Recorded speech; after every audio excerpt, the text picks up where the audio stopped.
Good morning. This is September 22nd, Friday 2023, and we are in BBIS first year English class. And today in this class, we are starting with our first reading, and what we are going to do in this class is we will read a given text and we will learn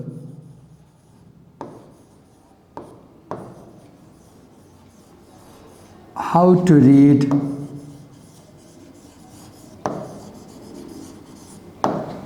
academic texts.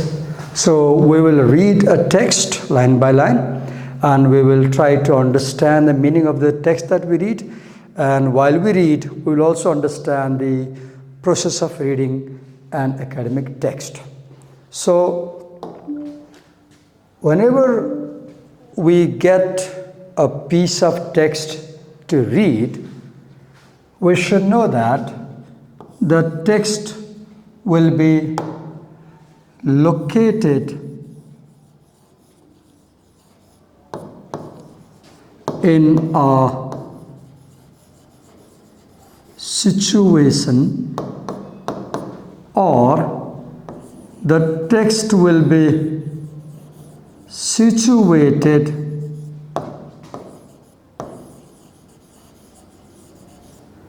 in a context. The text will be situated in a context. For example, the text that we are going to read now is given in the book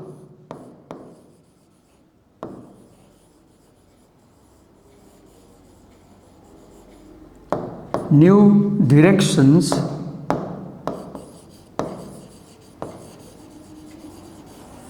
Reading, Writing and Critical Thinking. This is the name of the book in which we find this text.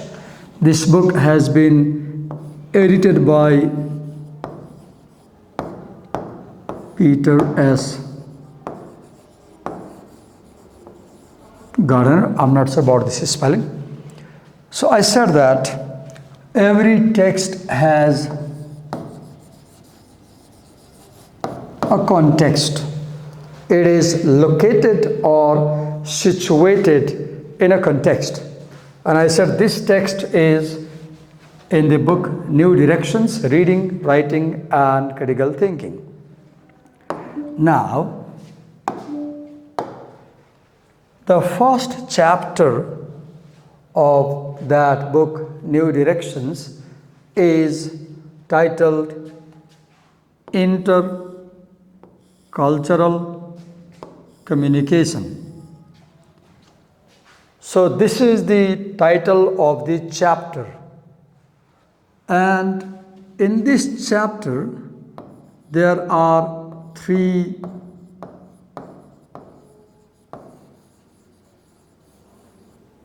core readings, just a minute, as well as 5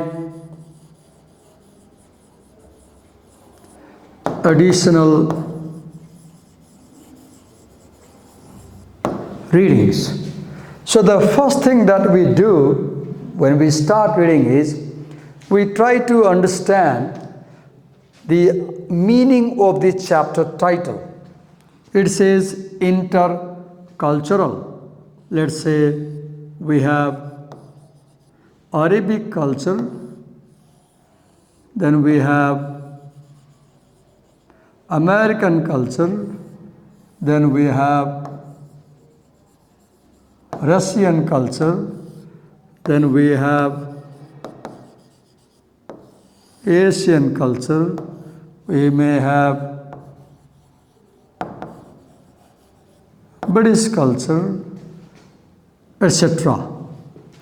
So interculture means between and among different cultures. Now another word is communication, that comes from the verb communicate. What do we communicate? We communicate ideas to other people. We exchange ideas to other people. How do we communicate? We communicate by speaking. We also communicate by listening to others. Then we communicate by reading, and we also communicate by writing. These are examples of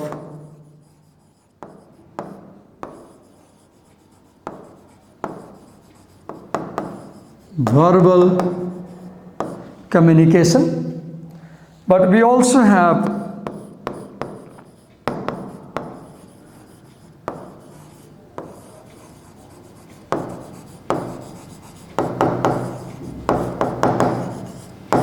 non-verbal communication. So now we understand that the title intercultural communication might mean how the people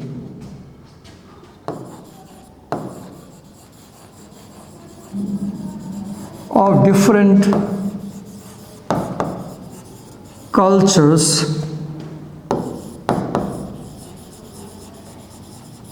exchange ideas with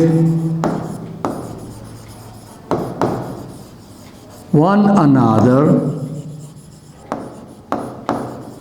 verbally and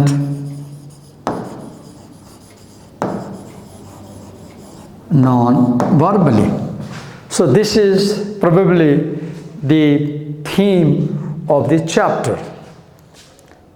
So what we did, we read the title of the chapter and we tried to understand. So let's write read and understand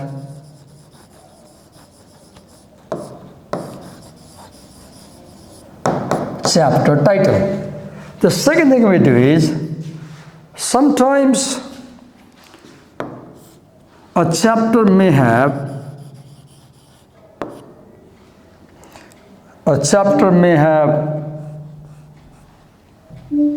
subtitle,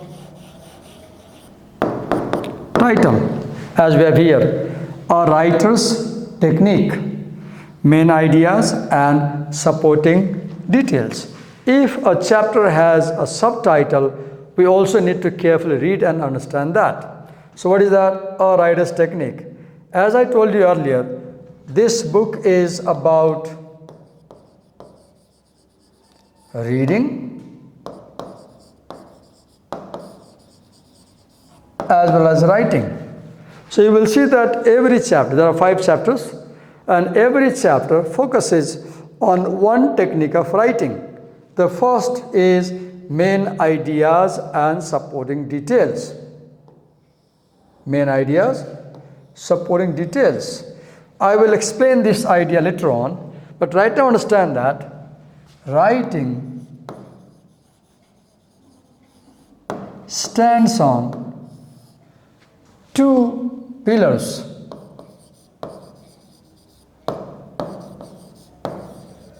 The main idea and the supporting details. And in this chapter, we will read this technique of writing. Okay. So we read the title and then we read the subtitle. The third thing, although this picture that I'm displaying you, I borrowed this from the internet. While I was preparing a soft copy for my class, I could not get the real picture of the book from the internet. So what I did, I brought another picture. And I brought this from Google Image.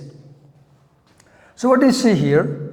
You see two ladies, and we can guess that the two ladies most probably belong to two different cultures.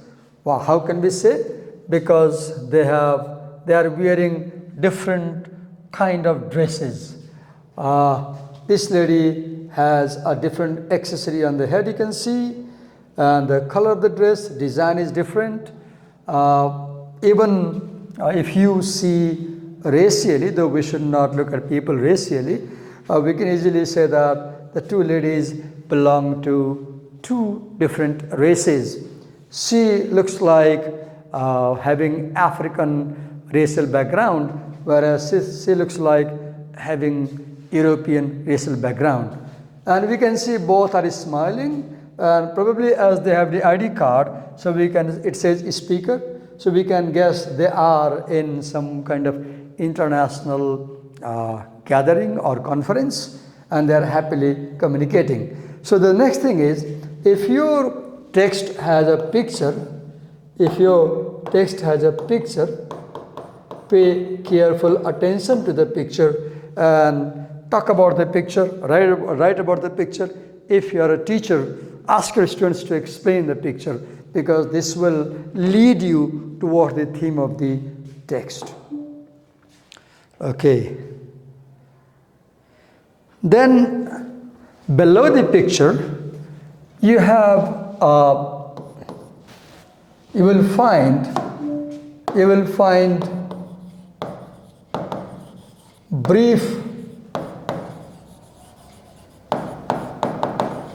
introduction to the chapter. For example, in chapter 1, in the opening page, you will see, it says, in this chapter, you will explore cultural differences. In what? In values, in beliefs, and in behaviors, and the intercultural problems that sometimes result from these differences. So we will read about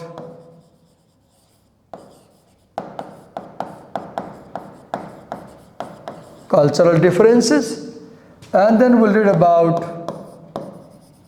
problems that result from these cultural differences. Then it says, you will also consider how people from different cultures regard time, how they express themselves verbally and non-verbally, and how they interact successfully. So I began by saying that you must focus on the key words of the title, chapter title, understand them. Then focus on the meaning of the subtitle, if there is one. Then focus on the picture, if there is one. Understand what is in the picture. Then carefully read the paragraph that briefly describes the content of the chapter. Okay. Now, if you see, there are questions raised in this chapter. For example, you will find questions, you read them, and you can answer them. Are there more similarities or more differences among people around the world in the way they think, behave, and communicate? So someone can say yes, someone can say you might think there are more similarities, or you can also say there are more differences. You can take either way, but you have to give reasons why you think that all people are similar or why you think that all people are different. You must give reasons. Then you have what are the most important social and cultural values influencing your own beliefs and behavior. What is value? What do you mean by social cultural value? A value is something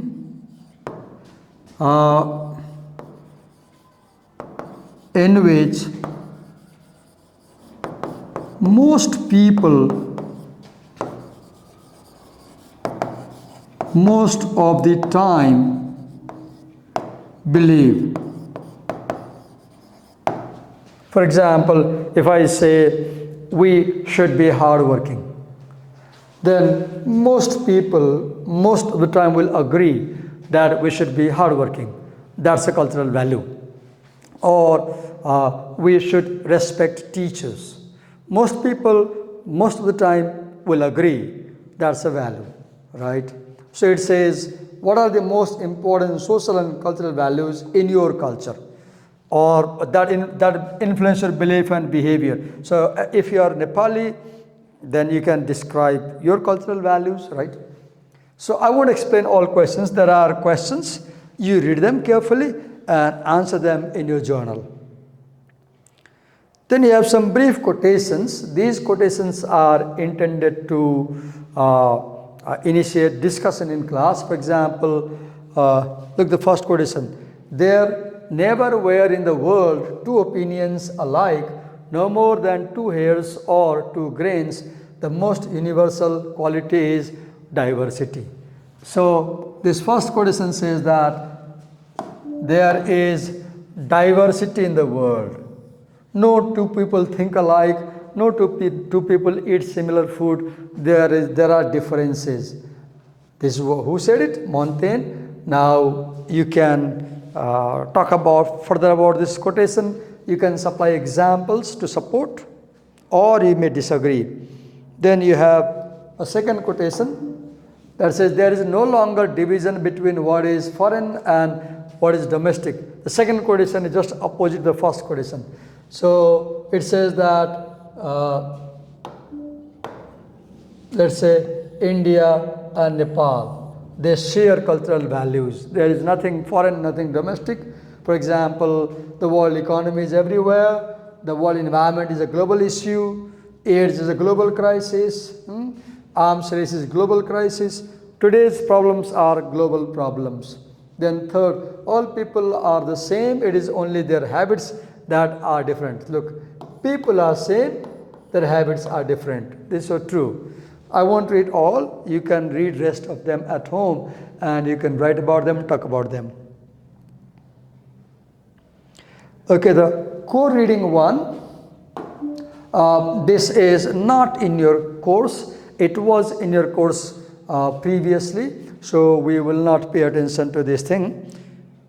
Now we'll go to core reading 2, the one we have in our course.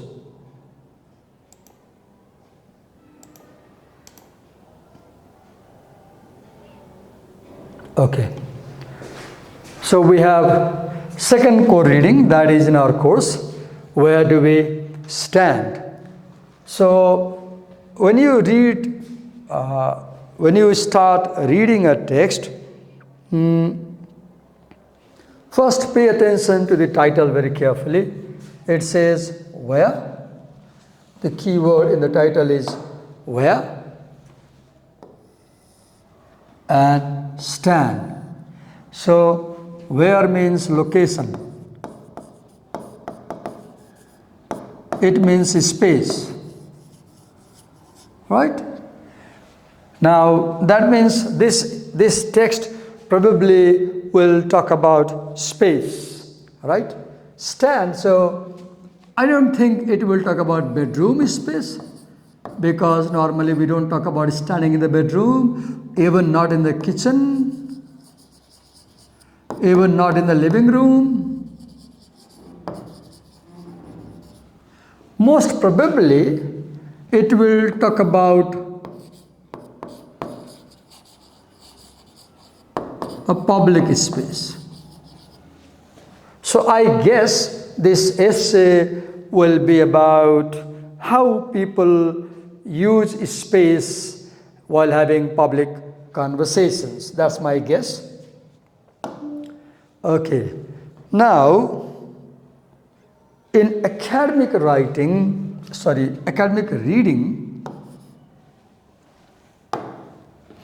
okay.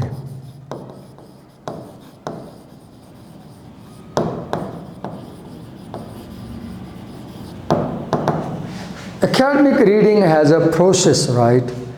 Let's say first part is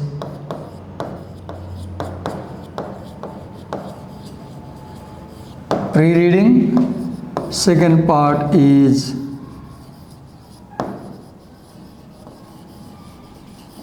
while reading, and third part is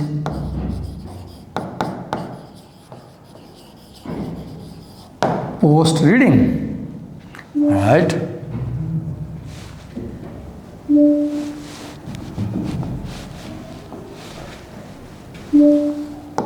Okay, pre-reading, while reading, post reading. We follow process of reading. So what you see here, there is an activity, journal writing. So they are asking you to write something even before you start reading. Let's read the instruction carefully. In your journal, free write,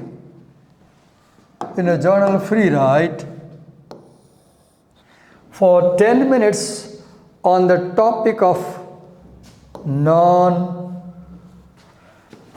communication.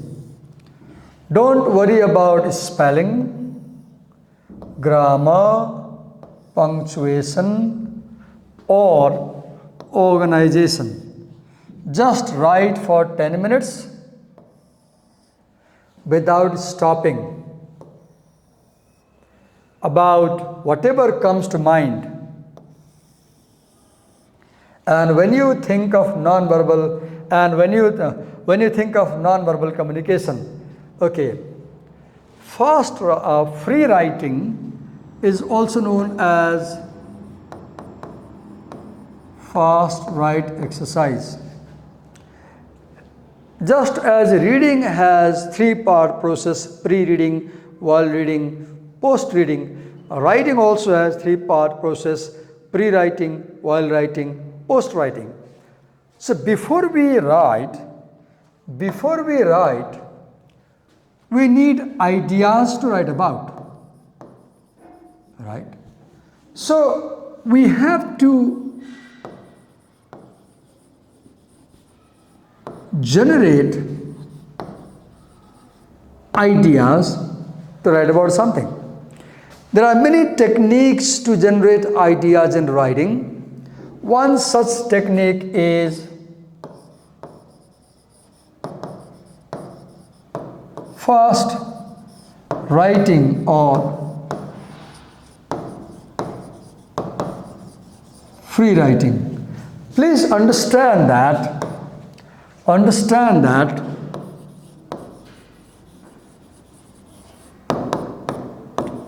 writing is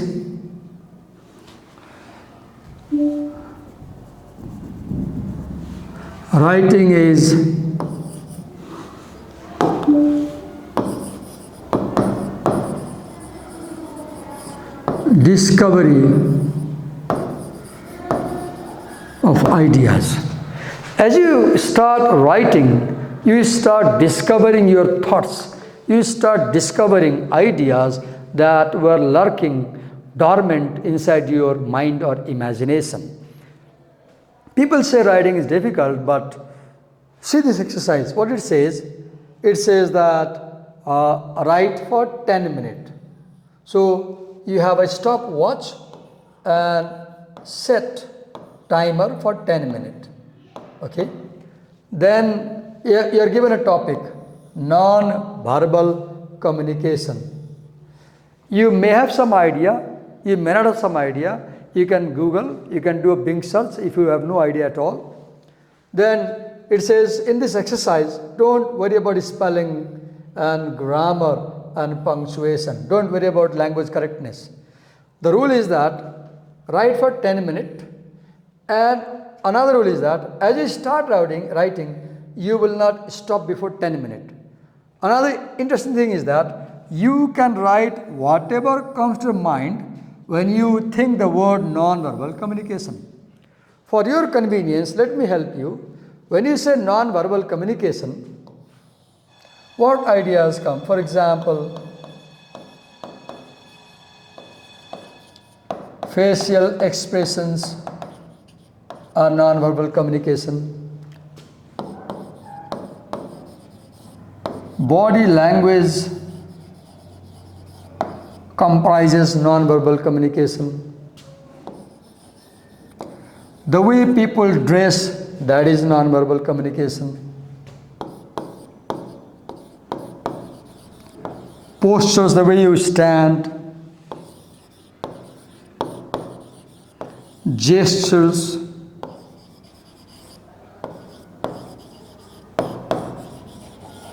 Eye contact.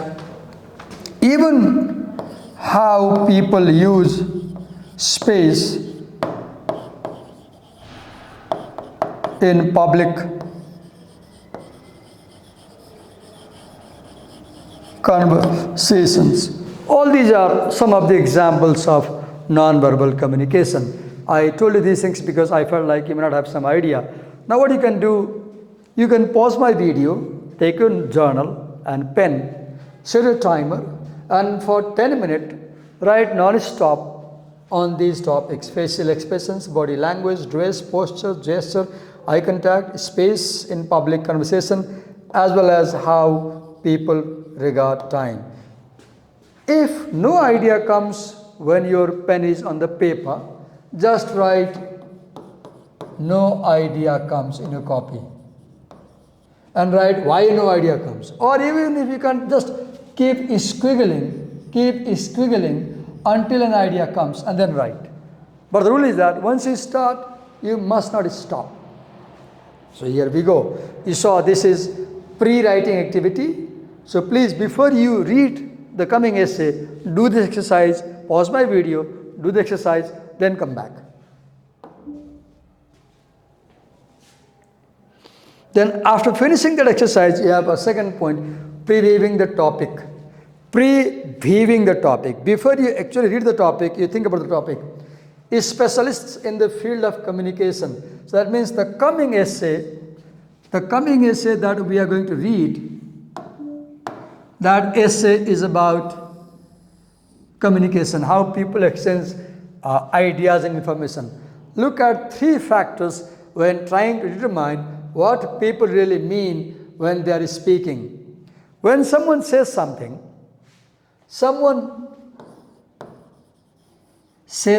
to you and you want to know what do they mean.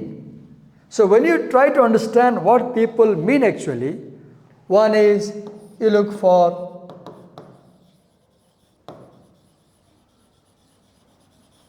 literal meaning, right? Meaning of direct words, right? Of the words, and that is called the verbal element of communication. The verbal element of communication. Then second, you have the manner of speaking.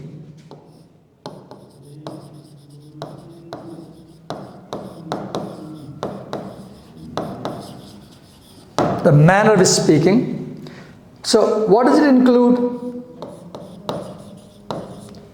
Tone, volume, pitch,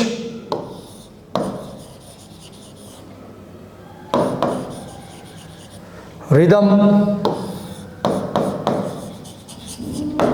and tempo. Are you speaking very fast? Are you speaking loudly? Or how do you say, like, come here? Come here? Will you come here? The way you speak, the manner, second. Now, third element is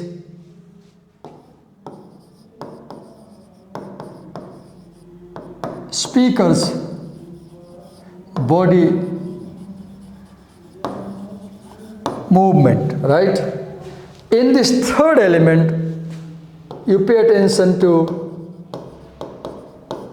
facial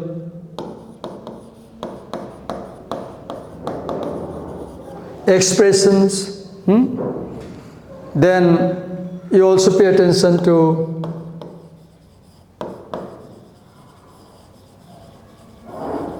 body language.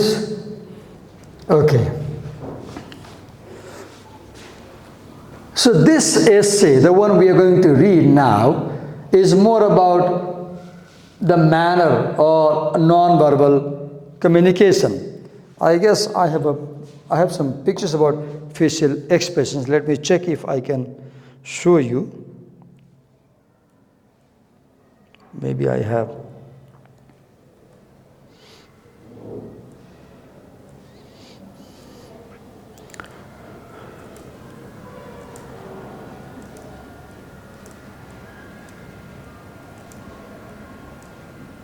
Yes, look here. There are examples of facial expression. I borrowed these pictures from internet, Google Image. See the happy face. Then see maybe surprise. Then you have, see, puckering face. What expression is the child giving? Look, this another face. Look, here is yet another face. Look, this face, this face, this one, this one. So, facial expressions also say a lot about what people mean. Okay. So, we read about previewing the topic, right? Now,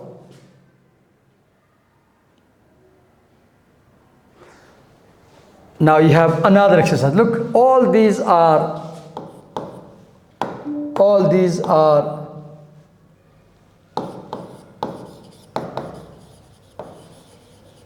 pre-reading activities. To what extent do you agree with the following statements? Answer in the context of the culture with which you are most familiar. We are Nepalese people and we are familiar with South Asian culture. Fill in each blank with strongly agree, essay. Agree, A. Undecided, U. Disagree, D. Or strongly disagree, yes, D. Then share your responses with several classmates. People usually greet each other with some form of touching in Nepali culture. Yes. I'll say strongly agree, because in Nepali culture we touch people's hands as we greet. It is common for students to avoid eye contact when being reprimanded by a teacher. Strongly agree. In Nepali culture, when teachers scold you, you don't have eye contact with them out of fear and respect. Men frequently link arms or hold hands in public. Yes, in Nepali culture, you can see two people holding hands and walking together. People tend to gesture a lot with their hands while conversing. Yes, Nepali people make a lot of hand gestures when they have communication. People often smile at each other when passing on the sidewalk. Yes, it's very natural in Nepali culture. When you see somebody you know, you smile in Nepali culture. You don't smile at strangers, but if you see someone you know, you smile at them. Then silence is a strong cultural value. I'm undecided, you decide. People often show physical affection in public. Not very often. In Nepali culture, we do not show physical affection in public, right? When people converse, they usually stand very close to each other. Agree, in Nepali culture, people stand close when they are talking. Okay. Now, taking notes while you read. Now, so far we were talking about pre-reading, right? We were talking about pre-reading activities. Now we come to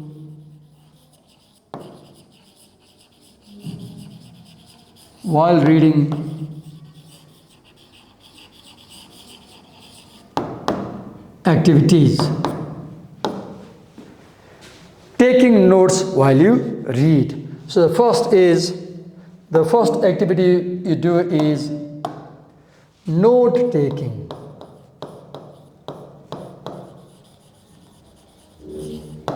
Look, academic writing. When you read a novel for pleasure while traveling in a bus or train or aeroplane, you don't take notes. But this is academic writing, and in academic writing, as you read, you take notes. Therefore, you should have the knowledge about what is note taking and how we take notes. Let's read. Lisa Davis, the author's name. As you read the article, underline, look, it says as you read,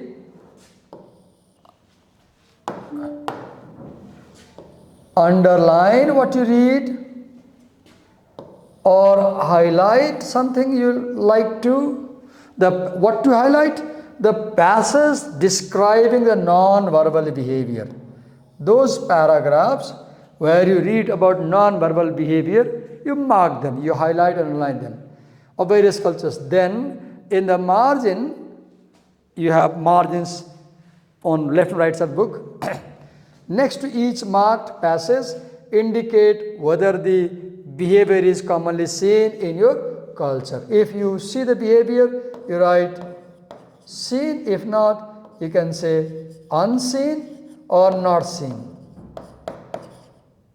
Not seen, right? So such reading is known as, there is something called active reading or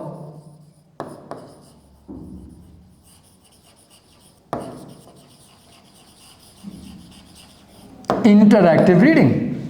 Academic reading